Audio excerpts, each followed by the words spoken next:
सभी मान्यवर मित्रों को नमस्कार।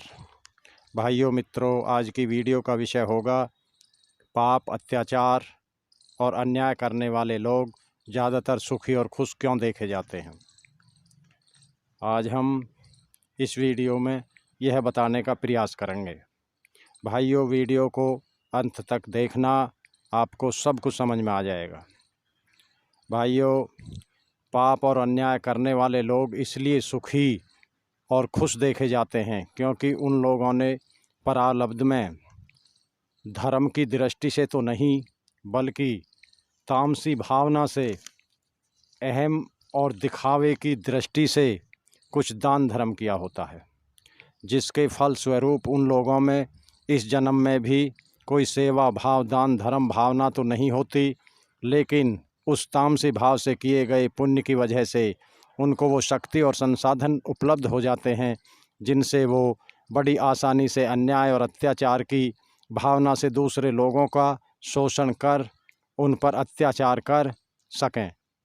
लेकिन उन लोगों के पास इस अन्याय और अत्याचार के अंजाम की कोई सोच या ज्ञान नहीं होता, जिसके फलस्वरूप इस प्रकार के लोग पुनर्जन्म में भोग योनियों के भागीदार होते हैं।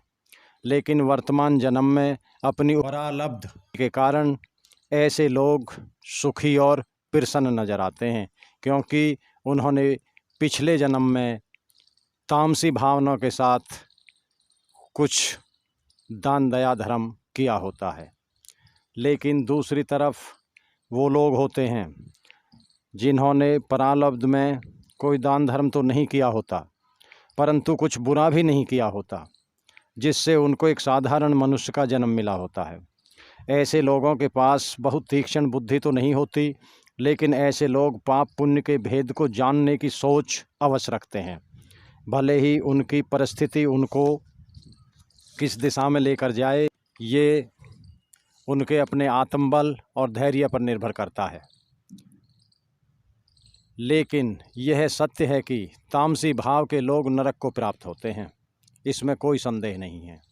भाइयों मित्रों, इस दुनिया में 4 प्रकार के लोग पाए जाते हैं। पहले वो लोग जिनके लिए इस लोक में सुख उपलब्ध है लेकिन परलोक में नहीं। दूसरे वो लोग हैं जिनको परलोक में सुख मिलेगा लेकिन इस लोक में नहीं। तीसरे वो लोग हैं जिनको परलोक में भी सुख मिलेगा और इस लोक में भी सुखी हैं। लेकिन चौथे वो लोग होते हैं जिनको न परलोक में सुख मिलेगा न इस लोक में सुखी हैं। जो लोग प्रारब्ध के किसी पुण्य से इस लोक में सुख प्राप्त करते हैं, वो लोग उस सुख के आनंद में, सांसारिक भोग विलासिता में इतने डूब जाते हैं कि नए पुण्य उपार्जित नहीं कर पाते। उनके लिए वह सुख केवल इसी लोक तक सीमित रहता है, परलोक में कोई सुख नहीं मिल पाता।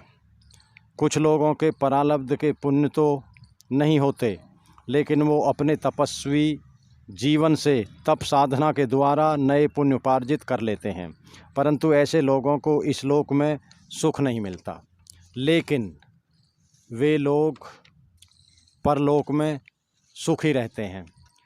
तीसरे वो लोग होते हैं जो पिछले जन्म के पुण्य कर्मों से इस लोक में सुखी रहते हैं और इस जन्म में भी नए पुण्य उपार्जित कर लेते हैं, जिससे वो लोग परलोक में भी सुखी रहते हैं और इस लोक में भी सुखी रहते हैं।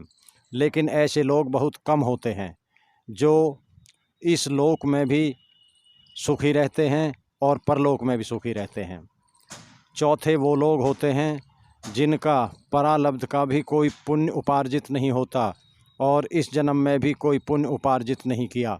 ऐसे लोग इस लोक में भी दुखी होते हैं और परलोक में भी दुखी होते हैं, क्योंकि मनुष्य के पाप पुण्य कर्मों से ही मनुष्य के सुख दुख का निर्धारण होता है। ये ही नसीब है, नसीब कुछ और नहीं होता। धन्यवाद भाई।